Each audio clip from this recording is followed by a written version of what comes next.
55,000 Ukrainian soldiers killed in war with Russia, Zelensky says. The number of Ukrainian soldiers killed on the battlefield in the 4 years of war with Russia is 55,000, President Volodymyr Zelensky has said. Zelensky announced the figure in an interview with France 2 TV on Wednesday. Additionally, a large number of people are considered officially missing, he said. While both Kiev and Moscow have regularly published estimates of the other side's losses, they have been reluctant to detail their own. However, the BBC has confirmed the names of almost 160,000 people killed fighting on Russia's side in Ukraine. US President Donald Trump has been leading efforts to end the war that began with Russia's full-scale invasion of its neighbor on February 22, 2022. Special U.S. envoys Steve Witkoff and Jared Kushner, Trump's son-in-law, held talks with Russian and Ukrainian negotiators in the capital of the United Arab Emirates, Abu Dhabi, for a second day on Thursday in an effort to try and thrash out the details of the US's proposed peace deal.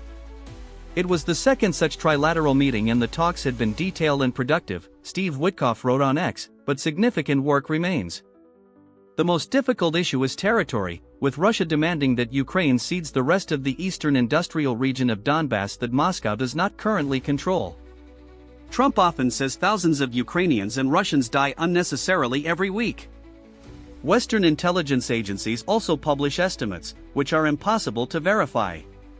The last time Zelensky gave an update on Ukraine's casualties was in December 2024, when he put deaths at 43,000. In his interview with French television, he said in Ukraine, officially the number of soldiers killed on the battlefield, either professionals or those conscripted, is 55,000. The official number of dead cited by Zelensky is considerably lower than Ukraine's total losses. As he said himself, a large number of people are registered as missing. As of 6 months ago, Ukraine's Interior Ministry had recorded more than 70,000 people as officially missing, both soldiers and civilians, but the breakdown is never given. The true figure may be higher. Information about the number of dead is highly sensitive and affects morale. Across Ukraine, military graves are prominent in all cemeteries marked with blue and yellow national flags. They often have an image of the soldier in uniform engraved on the headstones. We have also met mothers still searching for their sons, who never returned from battle.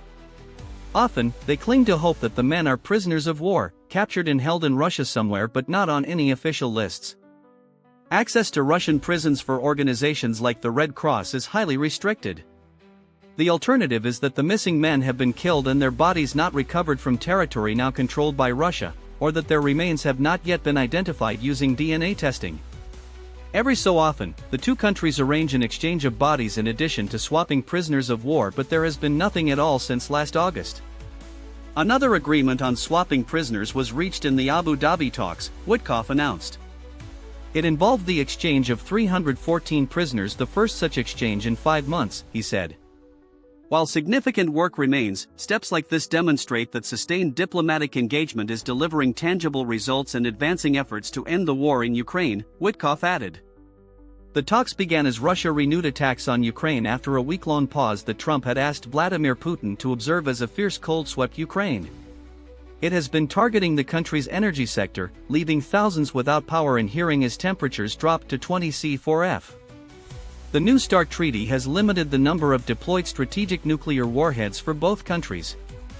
Starlink-enabled drones have been linked to a number of recent deadly attacks by Russia on Ukraine. 15 others.